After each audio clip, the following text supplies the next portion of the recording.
All right, I just got finished watching PSG versus Tottenham Hotspur in the UEFA Super Cup final. PSG and Tottenham tied 2-2, and PSG ended up winning on penalties. Um, Most of the things that I had written down during the game was before PSG made the comeback, but honestly, my opinions still have not changed. Um, let's just go by half. First half, Tottenham completely dominated the game. PSG, um, look, bro, I've said this for months now. PSG just do not know how to play out of presses, bro. They have no set way of playing out of an effective press, dude. They showed it against Arsenal. They showed it against um, Arsenal in the second leg where they almost got beat, or the first leg where they didn't look too good. Whatever the fuck, they got pressed against Bayern Munich in the quarterfinal of the Club World Cup. They got very lucky to get away with that game. Chelsea in the final. Tottenham here in the first half of this final, they completely fucking outplayed them, bro, and it was obvious from the jump. They just got for the first 45 minutes they were getting bullied. I mean, actually, you want to be real? It was first 60 minutes, bro. They were just getting physically bullied, bro. And I've been saying that for months now. This team just isn't that good. It it just takes a press, bro. And honestly, I think this, even though PSG won, I'm still gonna critique this because it's such an obvious way to beat them, bro. It's so fucking simple. This is supposed to be the best team on the planet, and they have no way of playing out of an effective press, bro. They have no way of doing it. They have no understanding on how to get out of a press. And honestly, that goes down to Luis Enrique, bro. How do you have a year and a half with a team that has just won the Champions League, that look unbeatable at one point, and they still have no way of getting out of a press, bro? They don't get it. And he tried something else today. He tried something new, and I think it was a bit of an overcorrection after the Chelsea game. Um, I don't know if they have Joao Neves right now, but hold on, let me look at this starting lineup, bro. I don't know if they have Joao Neves available right now, and maybe yeah, he's not in the lineup at all. I don't think he's available. So maybe something there was the reasoning behind this, but he decided to play Doué, Kvaratskhelia, Dembele, and Barcola at the same time. Doué is not a midfielder, bro. He's very technical, but he's not a midfielder. He's most dangerous when you put him up front. He tried something new, and I think this is a combination of not having Joao Neves available and just trying to overcorrect after the Chelsea game. When the problem wasn't three midfielders, it's just that they don't know how to play out of anything out of their own half when they're under stress. Um, they tried Kvaratskhelia at the right and then they moved Kvaratskhelia to the right to accompany Barcola to let him play on the left, and holy shit, Kvaratskhelia looked like a different player, bro. He did not look the same, and this only proves my point that if you have a technically good winger who's not just like a pace merchant and runs to the corner then sends a cross in, if you have a genuinely good technical winger, do not play them on the same side as their strong foot. If you have a right-footed winger that is good at dribbling, play him on the left. He has two ways to go. He can cross the ball with his left. But you saw it with Kvaratskhelia today, bro. He had nowhere to go, bro. And that's been my argument for why Rafinha should move from the left side, why he shouldn't play on the left. That's my reasoning as to why I don't think Rodrigo should play on the right. These players need to be on the side where they can be a bit different, bro. And Kvaratskhelia, who's looked freaking amazing these past few months, looked like the best winger on the planet. Even he looked normal, bro. And and sometimes football is just that simple, bro. The simple and obvious answer is that even though he was playing on the wing, he was playing out of position because he wasn't playing on his side, bro. Keep Kvaratskhelia on the left. Barcola did look great, but I don't think he outproduces Kvaratskhelia if he's playing on the right position. What the fuck? There's a fly. Bet. Oh my god. Oh, that's big as fuck. Fuck.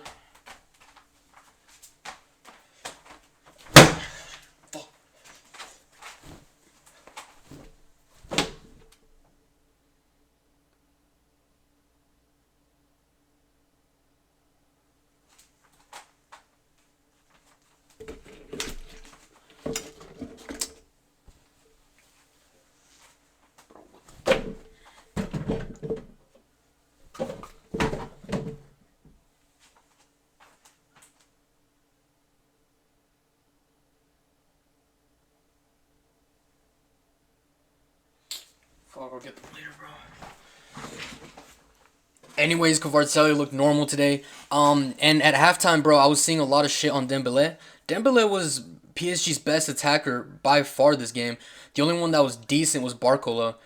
Doué looked off, and Doué has this very lazy style where when things don't go right, it looks like it looks worse than it actually is because he's so like loose and calm. It kind of seems like he's not trying or something. But he didn't look good today. Kvaratskhelia definitely didn't look good today. Uh, and Barcola looked great, bro. He was dangerous, but I still think Kvaratskhelia should have been playing there. Um, Vitinha looked okay. He didn't look good, but some people were making some overreactions about that shit. Uh,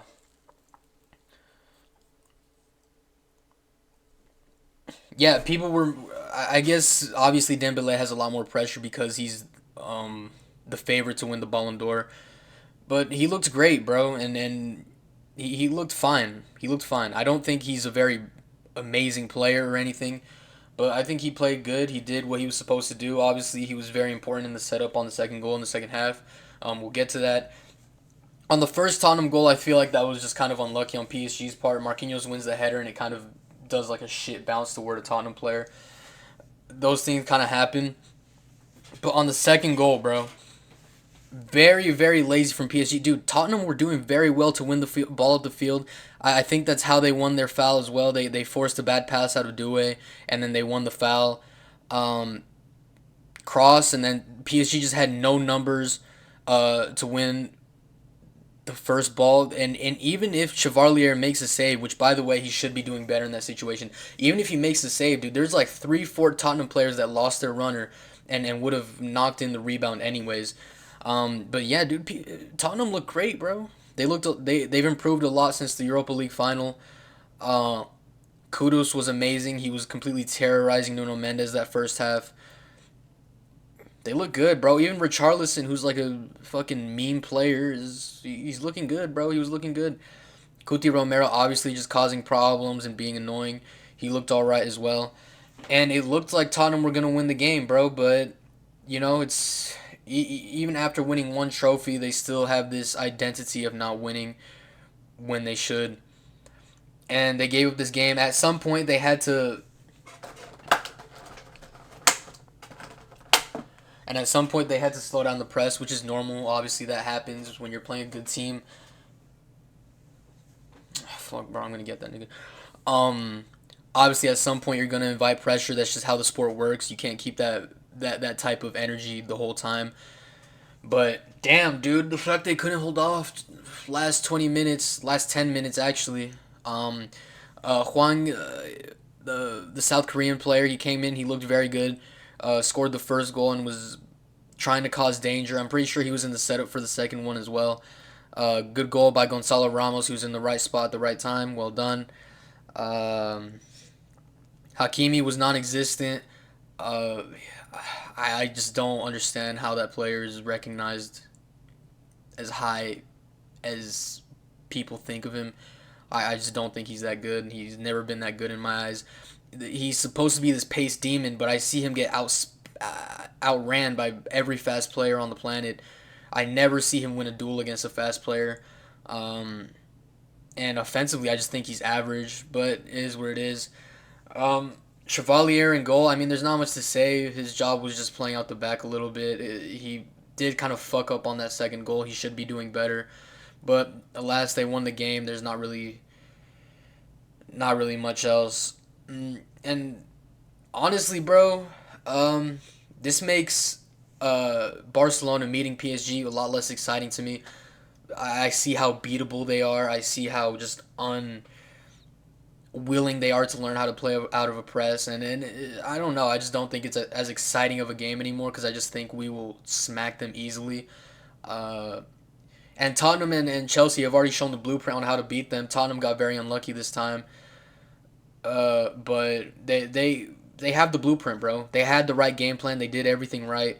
They just got a little bit unfocused the last 10 minutes and shit like that happens.